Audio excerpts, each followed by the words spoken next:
paz do Senhor. Amém. Amém? Amém. Vocês podem ficar de pé? Peguei vocês, né? Abra sua Bíblia no Evangelho segundo escreveu São Mateus, capítulo 16. Evangelho segundo escreveu São Mateus, capítulo 16. Evangelho segundo escreveu Mateus, capítulo 16, a partir do verso 13. Também está ali a Raíssa, pastor. Raíssa, faz assim, Raíssa. Raíssa, congregamos juntos ali, né? E hoje ela disse: eu vou estar lá na Donai. Conhece ela, pastor? Conhece, não? Está conhecendo agora. Primeira vez, Raíssa, aqui? Primeira vez? Gostou? Amém. Olha aí, pastor. Então, ovelha. Deus abençoe. Deus abençoe a Raíssa. Foi eu que te batizei, Raíssa? Eu batizei essa moça nas águas do batismo, né? E a Raíssa está aí firme para a glória de Deus. Deus abençoe, Raíssa. Mateus capítulo 16, verso 13 é o texto que nós vamos meditar, prescrutar, examinar e pedir a Deus que o seu Espírito venha falar ao nosso coração, a fim de que possamos aplicar a palavra que vai ser liberada hoje. De mim nada tenho, de mim nada posso, tudo vem dele, tudo é por ele, tudo é para ele, bendito seja o nome de Jesus. Mas antes de fazer a leitura do texto mencionado, eu quero também registrar a minha alegria de poder estar aqui na Donai. Estando aqui na Donai e vendo tudo que Deus tem feito, e desta feita celebrando mais uma primavera do nosso pastor Felipe, e é uma alegria, uma honra poder ministrar no seu aniversário. Pastor Felipe, vem aqui, pastor, vem aqui. Gente, eu estou morando em Recife há 2 anos e 8 meses, amor. 2 anos e 8 meses. Eu não sou um pastor que tem muitos amigos, não porque não quero ter amigos, é porque acredito que nós devemos, enquanto liderança sacerdotal, ministerial, fazer conexões com pessoas que têm um coração inclinados para amar a Cristo, para amar ao Senhor. Então, conexões erradas podem prejudicar o seu futuro, o seu destino, porque o seu destino é profético, amém? O seu destino é profético. E quando eu cheguei aqui em Recife, conheci o pastor Felipe e criamos uma conexão muito linda, e é verdade. Nós ficamos aí 1 hora e pouco no telefone, às vezes numa semana, né, falamos 2, 3 vezes, aí ficamos uma semana sem falar, já tem que ligar para ele liga para mim, e essa relação, uma relação de amor em Cristo, de respeito, e acredito no ministério do pastor Felipe. E eu tenho visto na Donai, acompanhando tanto de perto como pelas redes sociais, e também os trabalhos que estão sendo implementados aqui na Donai. Eu não tenho dúvida que essa comunidade de fé, ela só vai crescer para a glória de Deus, amém? Porque no coração desse homem aqui há um desejo profundo de acertar. O coração desse homem aqui, olhe para mim aqui, queridos, olhe para mim, eu estou falando sobre o seu pastor. O coração desse homem aqui arde um desejo por fazer a coisa certa. Ele também vai errar, ele também vai tropeçar em decisões, mas isso faz parte da caminhada ministerial. Então ajude o seu pastor, abrace a visão que Deus deu a ele, que é uma visão onde ele poderia estar fazendo qualquer outra coisa, mas decidiu cuidar de pessoas, amém? E quem cuida de pessoas pode ter certeza que o céu cuida da gente, pastor, amém? Então, meus parabéns, feliz aniversário, que o Senhor possa te capacitar, continuar capacitando a sua vida, porque eu vou dizer como a sunamita disse para o Eliseu: vejo que esse que passa é um santo homem de Deus. Amém? Deus abençoe sua vida, pastor. Vamos aplaudir a Deus pela vida do pastor Felipe. Deus abençoe, pastor. Deus abençoe. Capítulo de número 16. Obrigado a todos os obreiros aqui que sempre nos recebem. Amém? Até água de coco eu tomo aqui, gente. Que coisa forte. Estou hidratado já. Amém? Capítulo 16, verso 13. Diz assim. Está minha esposa ali também. É difícil a gente sentar junto para cultuar. Hoje a gente senta, e hoje ela sentou comigo ali do meu lado. Né, filha? Glória a Deus. Dá glória, filha. Olha, irmão, se ninguém dá glória aqui, era a única obrigada a dar glória é minha mulher. Eita glória!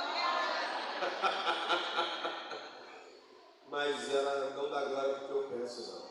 Ela sabe o compromisso que nós temos com o altar. Amém? E chegando Jesus às partes de Cesareia de Filipe, interrogou os seus discípulos, dizendo: quem dizem os homens ser o Filho do Homem? E eles disseram: uns João Batista, outros Elias, e outros Jeremias, ou um dos profetas. E disse-lhes ele: e vós, quem dizeis que eu sou? E Simão Pedro, tomando ou respondendo, disse: tu és o Cristo, o Filho do Deus vivo. E Jesus respondendo disse-lhe: bem-aventurado és tu, Simão Bar-Jonas, porque não foi carne e sangue que te revelou, mas meu Pai está nos céus. Pois também eu te digo que tu és o quê? Que tu és? Tu és Petros, tu és Pedro, e sobre esta edificarei a minha igreja. O versículo que o diabo fica endemoniado é essa parte aqui, ó. E as portas do inferno não prevalecerão contra ela. Amém?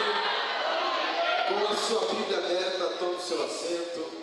Amém? E vamos ouvir o que Deus tem para falar. Ministério de louvor, Deus abençoe. Vocês são demais. Amém? A qual você tem, do tamanho você tem de unção também, viu, filho? Que bênção.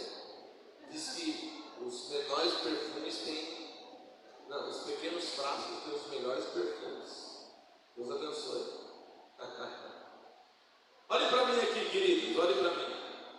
Essa palavra eu já estava meditando e já ministrei essa mensagem algumas vezes, mas dessa feita ela ardeu no meu coração para que eu pudesse transmitir aquilo que Deus já colocou no meu coração.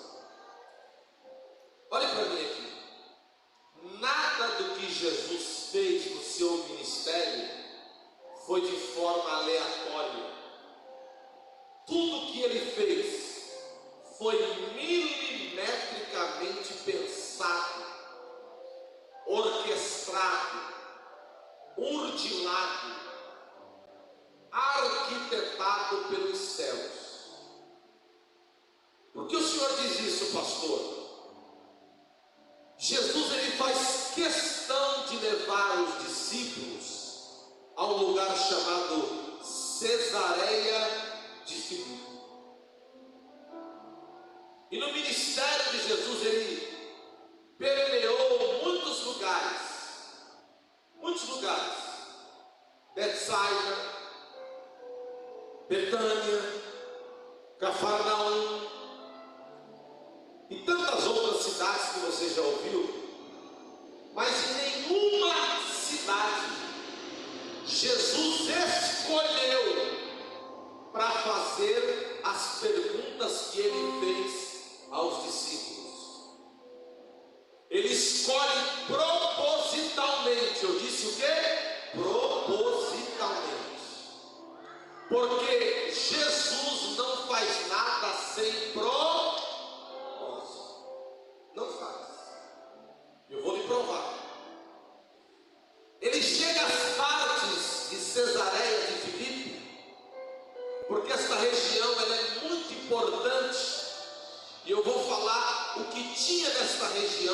e por que Jesus levou os discípulos ali e fez algumas perguntas para os discípulos. Então me ouça, a título de introdução. Cesareia de Filipe era uma cidade que hoje ela tem por nome Bânias, e ela tem hoje um lugar geográfico onde existem sítios arqueológicos ali. É uma cidade arqueológica e uma cidade também que recebe fontes de águas que sustentam toda a Jerusalém. Mas naquele tempo Cesareia de Filipe foi construída por um homem chamado Herodes. E esse homem constrói essa cidade, e ele tinha um filho chamado Filipe, porque naquele tempo havia duas Cesareias, a Cesareia Marítima e a Cesareia de Filipe. Para que não confundisse, ele colocou Cesareia de Filipe. E nessa região foi construída essa cidade em homenagem ao imperador César Augusto.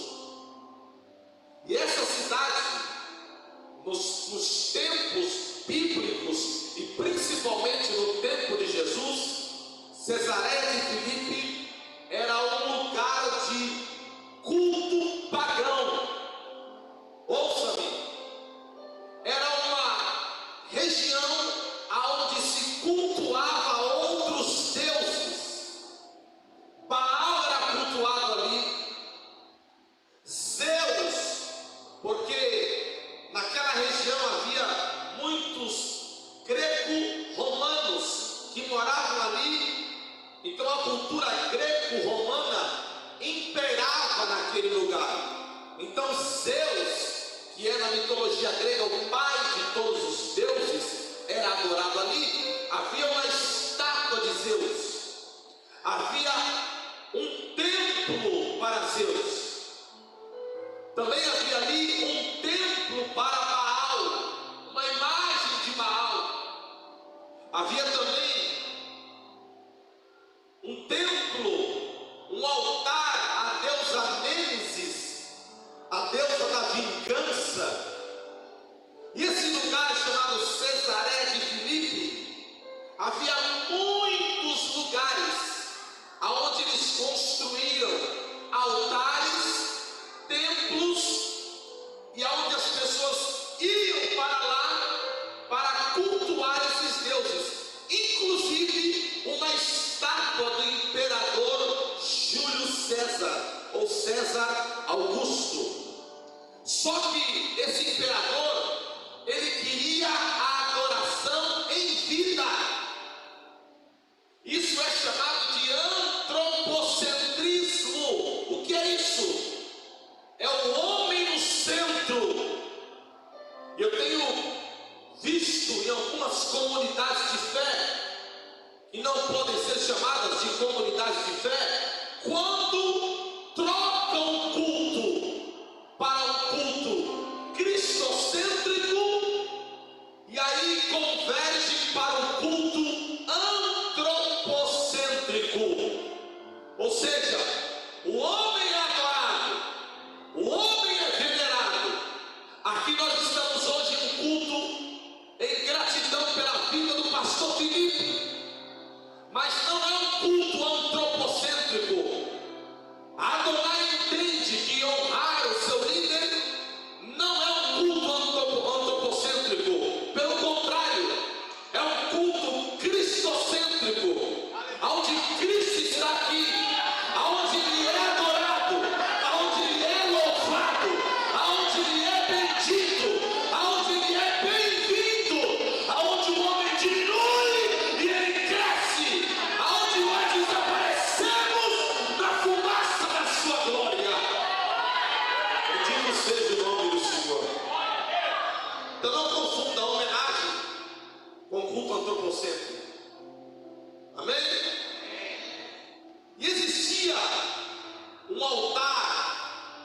um templo que era um templo famoso ali, que as pessoas iam para lá para adorar esse Deus, um Deus chamado Pan, o Deus Pan. E quando você chega lá, eu falo isso porque já estive lá em Israel 4 vezes, e nós fazemos uma visita a Cesareia de Filipe. E lá nós encontramos um lugar chamado Portais ou Porta do Inferno. Portais ou Porta do Inferno. E nesse portal do inferno havia um altar erigido, erguido ao Deus Pan. Pastor, como era a imagem desse Deus Pan? Você vai saber agora e vai lembrar. Ele era metade homem e metade bode. Suas pernas eram de bode. Você já viu aquele homem que ficava com uma flautinha na floresta? Quem já viu? Tocando uma flauta, metade homem e metade bode. Ele era considerado e chamado Deus Pan, que na mitologia grega, os viajantes que passavam pela floresta, eles saíam tocando, alegrando as pessoas, mas à noite ele se transfigurava em um demônio, criando, sabe o que? Pânico. Daí a palavra pânico vem da raiz do Deus Pan. E o que é o pânico? É o medo incontrolável. E hoje a humanidade está tomada por um pânico, aonde esse espírito do Deus Pan tem tentado roubar, saquear, tirar de nós o equilíbrio, tirar de nós o domínio próprio, tirar de nós uma noite de sono e implementar em nós o pânico. Como será o dia de amanhã? E as doenças psicossomáticas vão se desencadeando, como síndrome do pânico, depressão e tantas outras. Mas os que esperam no Senhor renovarão as suas forças, subirão com asas como águia, correrão e não se cansarão, caminharão e não se fadigarão. Eu estou pregando para águias aqui nesta noite. Aonde estão as águias da Adonai? Levante a sua voz, a sua mão e adore, porque esse demônio do pânico vai cair por terra nesta noite da sua vida. Glória! Meu Deus, pastor, estou sentindo arrepio aqui.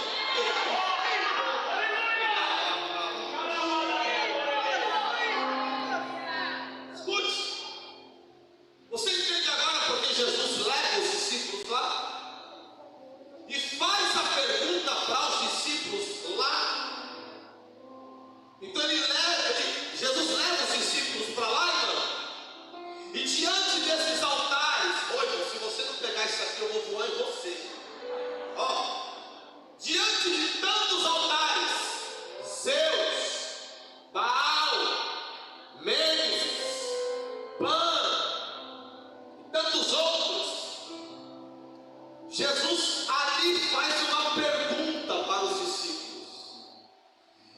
Ele leva os discípulos num lugar estratégico, pastor.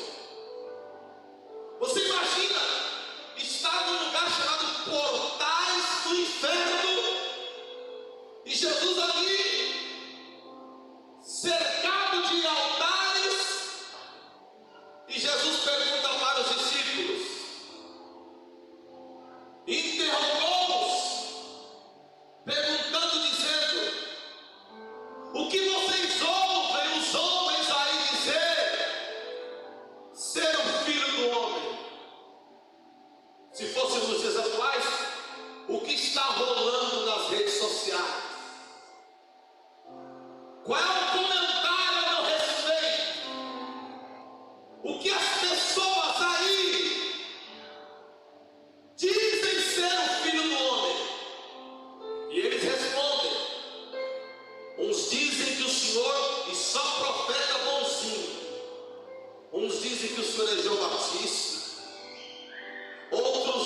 Senhor é Elias, outros dizem que o Senhor é Jeremias, e outros dizem que o Senhor é algum dos profetas. Tá certo. Agora eu quero saber de vocês. Eu quero saber de vocês. Eu quero saber da igreja Adonai. E não é pergunta do pastor Márcio, não. É pergunta do próprio Deus para vocês. E vocês? O que dizem ser o Filho do Homem? O que vocês têm a dizer a meu respeito? Vocês que caminham comigo, que andam comigo, que veem, que viram o que eu fiz, que contemplaram e contemplam o que eu já fiz no meu ministério terreno. Vocês que estão na igreja de segunda a segunda, estou contextualizando agora. Vocês que estão nos PGs, vocês que estão na liderança, vocês do ministério de louvor, vocês do corpo de obreiros, vocês membros, vocês, o que vocês dizem ser o Filho do Homem? Quem eu sou para vocês?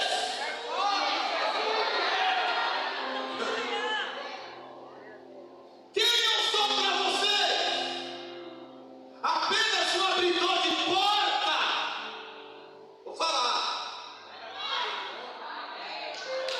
Apenas aquele que dá a chave? Apenas aquele que arruma um casamento, um emprego? Aquele que dá um carro? O que eu sou para vocês? Um garçom? Um mordomo? Um serviçal? Não! Pedro, tomando a palavra, disse: Tu és para nós o Cristo! O Cristo! O Cristo! O Cristo! O Filho do Deus vivo!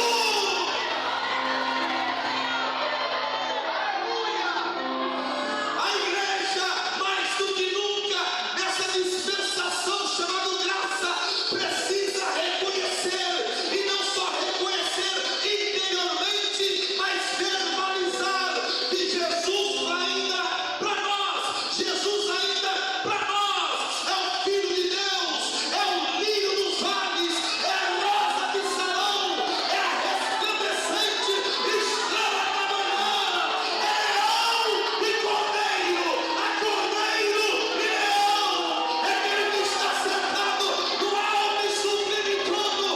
Ele é o meu Deus. Se ele fizer, ele é o meu Deus. Se ele não fizer, ele é o meu Deus. Bendito seja o Filho de Deus que nasceu em Belém, morou em Nazaré, caminhou durante 3 anos pregando o Evangelho das boas novas, morreu, ficou 3 dias na sepultura, mas ao terceiro dia a tumba fria não pôde sustentá-lo. Ele ressuscitou.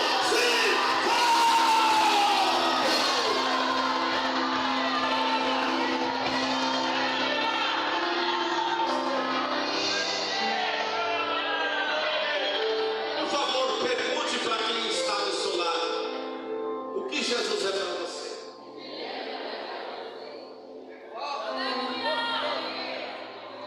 Ei, o que ele representa para nós?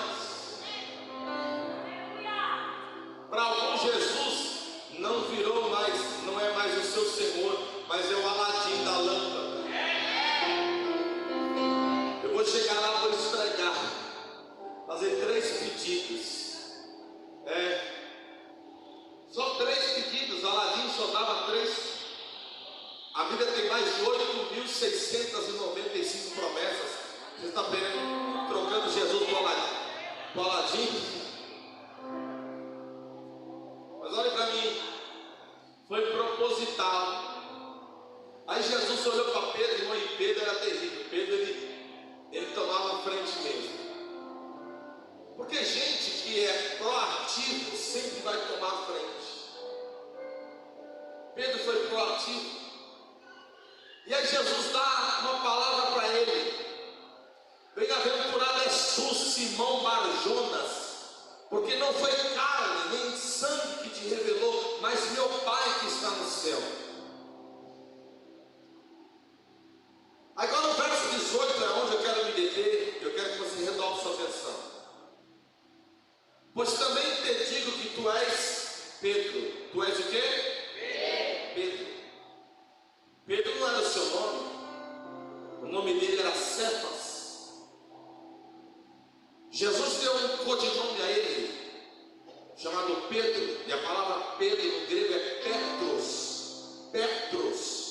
Pastor, o que significa Petros? O nome Pedro é Petros, que significa fragmento de pedra ou lasca de pedra. Então Jesus quis dizer para ele assim: ó, tu és uma lasquinha. Me ajuda a pregar. Tu és uma lasquinha. Então olha para o seu vizinho com muito carinho e diga assim: ó, abaixa a bola aí, hein? Porque se você é só uma lasquinha de pedra.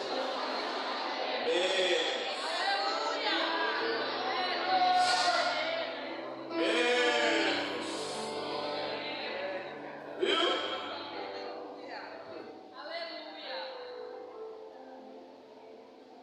Tu és fragmento de pedra. Tu és uma lasca de pedra. Mas tem um negócio.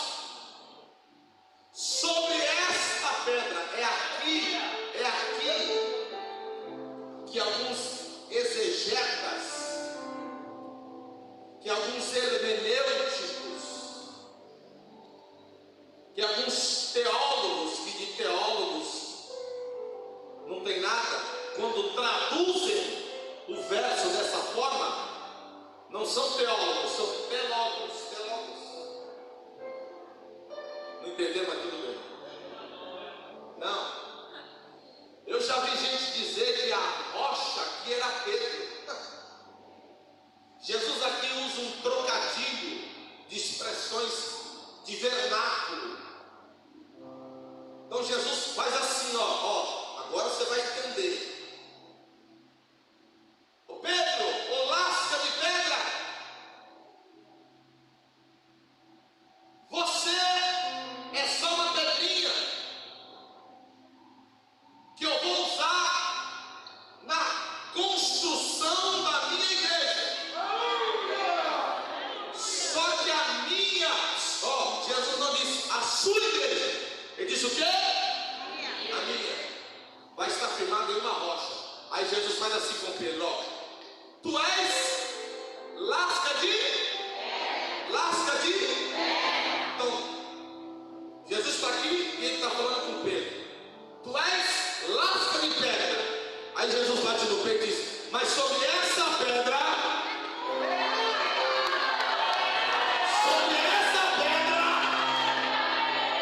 e a palavra pedra aqui é rochedo, rocha, sobre essa pedra. Então Pedro, você é uma lasquinha de pedra, mas sobre essa pedra eu edificarei a minha igreja.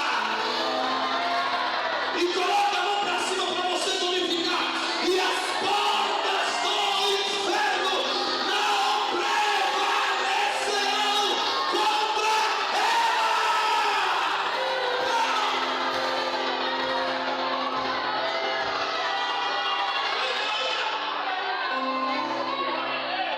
Preste muita atenção nessa declaração. Jesus faz algo aqui e fala algo aqui interessante. Primeiro, coloca Pedro no seu devido lugar. Segundo, dá a ele o entendimento de que a rocha não é ele, a rocha sempre será Cristo. E terceiro, ele vai dizer: minha igreja, minha igreja, minha igreja. Eu vou falar aqui bem alto. Tá gravando, irmão? Filma aqui, corta para mim. Pastor não é dono de igreja. Você não é dono de ovelha. Ovelha não tem coleira. A igreja é de Jesus.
desperdício.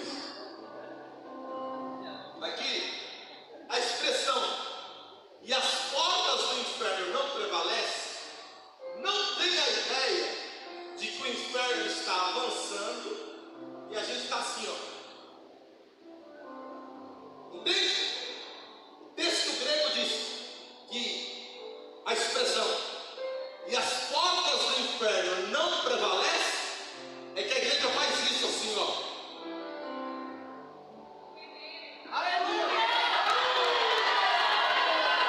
O inferno vai recuando. Não é o inferno que vai avançando. É a igreja que avança, o inferno recua. Não, você não entendeu, eu vou falar tudo de novo. Ó, não é o inferno que está achatando a igreja, mas é a igreja que está achatando as portas do inferno, dizendo: diabo, nessa casa não, nesse casamento não, nesse lar não, nessa igreja não, nesse bairro não, porque aqui tem implantado uma igreja que está firmado na rocha que é Cristo Jesus, o nosso Senhor.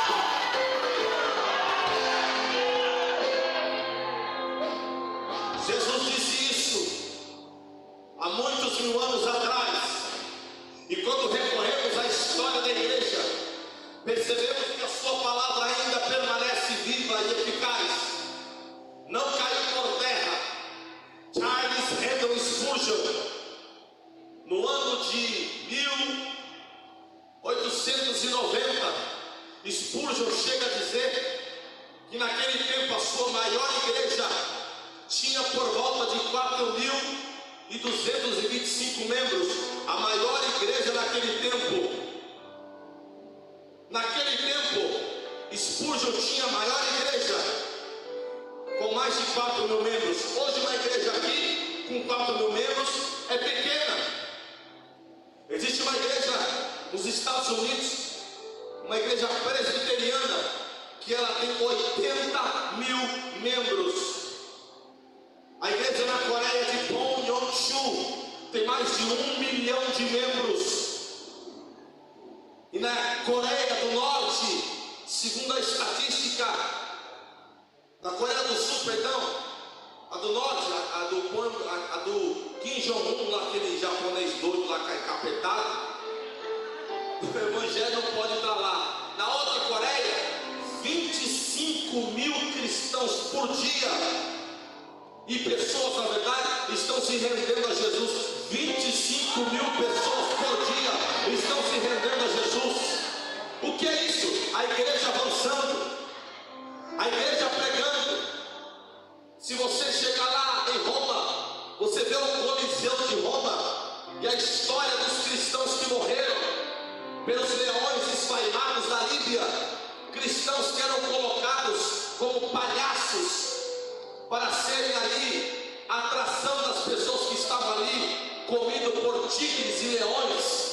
Mas segundo a história, eles morriam sorrindo. E quando os soldados iam tirar os corpos daqueles cristãos que morreram por amor a Jesus, eles estavam sorrindo. E a história diz que muitos soldados romanos se converteram a Jesus, vendo aqueles corpos mortos sorrindo, porque viam na morte a glória de Deus na face daqueles cristãos. Não, eu vou falar, irmãos, que você vai pegar isso aqui. Hoje a gente tem que implorar para as pessoas virem na igreja.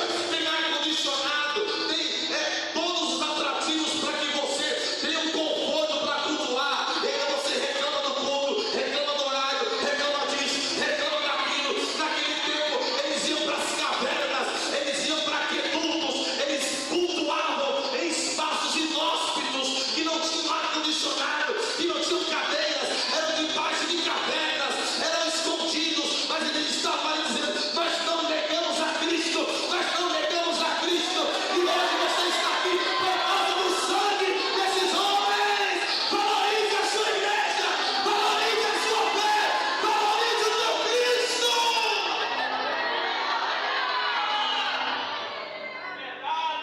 Diga para quem está no seu lado: a igreja continua avançando. Não deixe a igreja já parou por sua causa. Diga: a igreja continua avançando. E só um recadinho para você, pastor: quando o senhor foi lá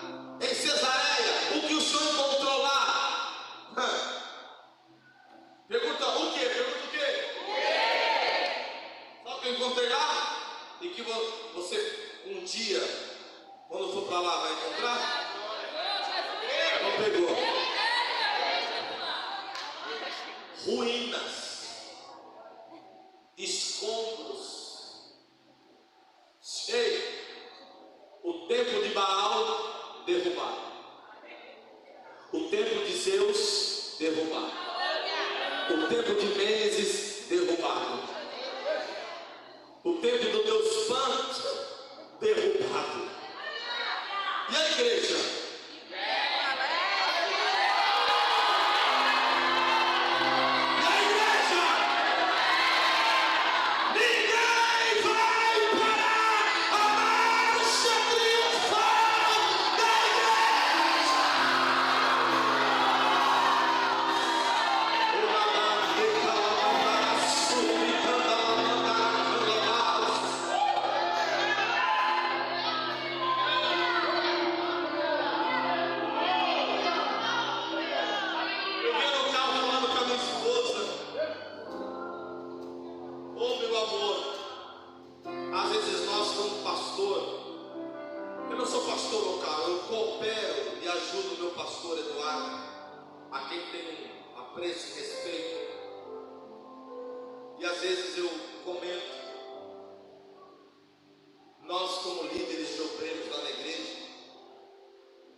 Dizem que o ponto de interrogação, se virar de ponta cabeça, é um anzol para pegar quem está boiando. E tem gente que olha para o rosto dele, tem um ponto de interrogação assim: hã? É o quê? Hã? É culto? É culto? É igreja? Hã? Não sabe o que está fazendo aqui. E isso para nós não é querer mostrar mais espiritualidade para você, mas é que nós queremos, na verdade é um desejo humano, de quem prega, de quem lidera, de quem pastoreia, que toda a comunidade seja afetada por essa mensagem, por essa palavra. Jesus fala, eu termino aqui, que as portas do inferno não prevalecerão. Você não tem que se preocupar com, é claro, se preocupar no sentido de orar, de buscar, mas presta atenção: homens déspotas se levantaram ao longo da história para destruir a igreja. Se eu contar aqui a história de tantos homens que tentaram se levantar e tocar na igreja, meu irmão, tocar na noiva do Cordeiro. Me lembro de Nero, um insano, um louco. Você sabia que a palavra cesareia vem da palavra cesárea, que Nero manda, segundo a história, manda abrir a barriga da mãe dele para saber a origem de onde ele veio, de tão louco que ele era. Dos 14 bairros que estavam em Jerusalém, ele tocou fogo em tudo.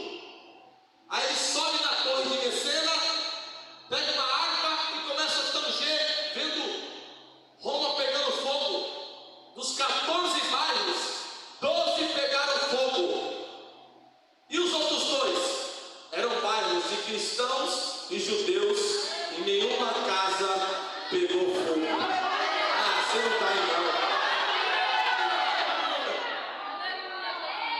E isso criou um álibi para que Nero colocasse a culpa nos cristãos, dizendo: eles atearam fogo. A história diz que faltou madeira para crucificar tantos cristãos naquela época. Eles iluminavam as ruas de Roma.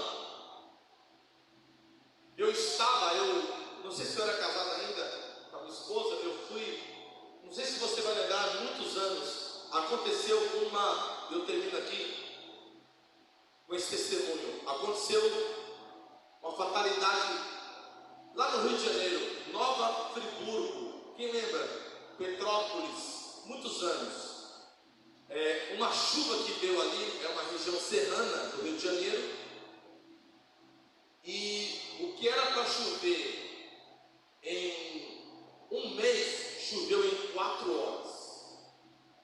O que era para chover em um mês, choveu em 4 horas. E a igreja que eu fazia parte foi prestar solidariedade a um pastor, que o meu pastor tinha uma comunhão com ele, e eu fui voluntário para ir até o Rio, num caminhão. Levamos 2 caminhões cheios de roupa, água, enfim.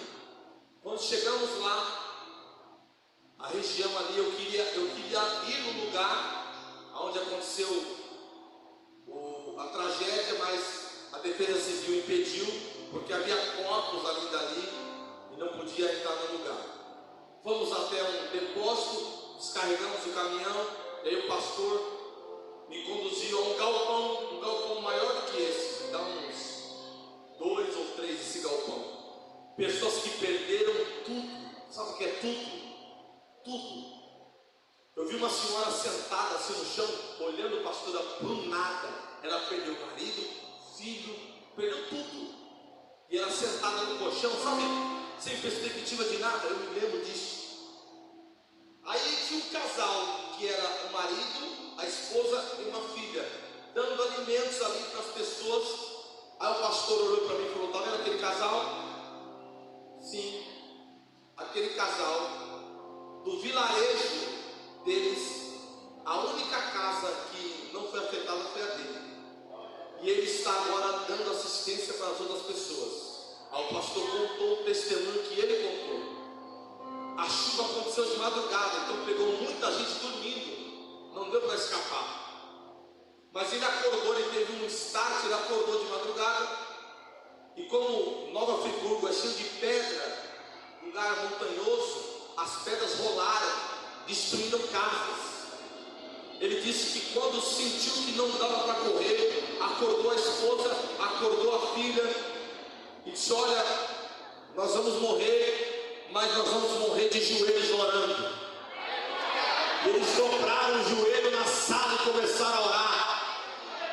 E eles contando, irmãos, que eles escutavam barulho de pedras rolando, e eles de joelhos orando, orando. Passado o tempo, eles perceberam que a casa deles estava intacta. Quando ele abriu a porta, ele viu a tragédia, desastre, várias casas, ou se não todas as casas da vila que ele morava foi afetada, mas a única casa que não foi atingida foi a dele. Ele estava ali de joelhos dizendo: Deus. Só que quando foram para o fundamento da casa dele, e ele não sabia, ele construiu em cima de uma rocha, em cima de uma pedra. E a Defesa Civil disse assim: meu senhor, por pouco a sua casa não foi arrancada. Ele disse: por quê? Porque a sua casa, ela está alicerçada na rocha. Ele disse assim: não, meu querido, a minha casa não está só nessa rocha, não. A minha casa está alicerçada na rocha que se chama Jesus de Nazaré. Fica de pé em nome de Jesus. Olhe para 5 pessoas aí e diga assim: as portas do inferno não vão prevalecer na sua vida. Não vai. A igreja continua caminhando firme. Irmãos, eu amo a igreja. Eu amo estar na igreja. Eu amo ser igreja. Eu amo participar desse momento da coinonia, da comunidade. Igreja é a celebração das diferenças. Igreja é celebrar o diferente. Uns glorificam mais de um jeito,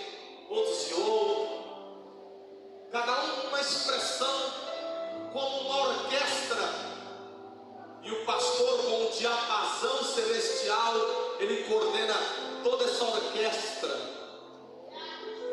A Bíblia diz: quando vocês se reúnem, uns têm salmos, outros têm doutrina, aleluia, outros têm aleluia, outros têm revelação, outros têm línguas.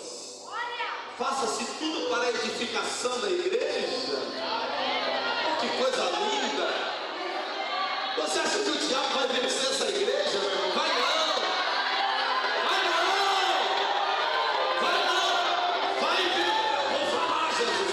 Vai vencer a igreja que está em pecado, que anda em pecado, que não tem compromisso com o altar. E por favor, não suba aqui querendo púlpito. Conserte o seu altar, porque Deus é Deus de púlpito.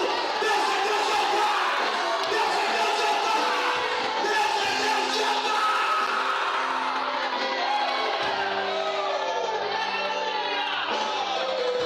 Dá a mão pro seu irmão aí, dá a mão. Dá a mão pro seu irmão aí. Dá a mão pro seu irmão aí. Como igreja, como igreja, como igreja, como igreja. Diga assim, ô Pedro, diga para ele, ô Pedro. Se a mulher falou Pedra, ô Pedrita. Ô Pedrita, ô Pedro. Você é uma lasquinha de pedra. Mas fica tranquilo. Ah, eu sou tão pequenininho, glória a Deus por isso. Continue pensando assim. Mas fica tranquilo. Ele vai pegar essa lasquinha de pedra e colocar sobre e escuta aí, Satanás, que está do lado de fora. As portas do inferno não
Por algum motivo você se afastou.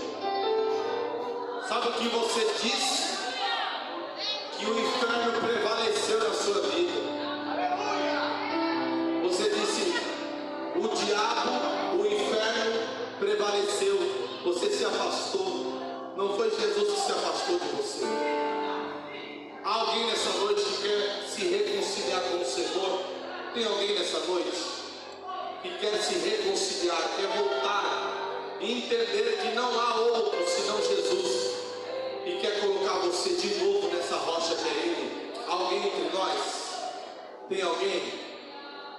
Se você tem o desejo de se reconciliar, faça isso aqui no altar, diante da comunidade, para que essa comunidade te abrace e você faça parte do movimento espiritual que Deus está fazendo aqui na Adonai. Há alguém nessa noite?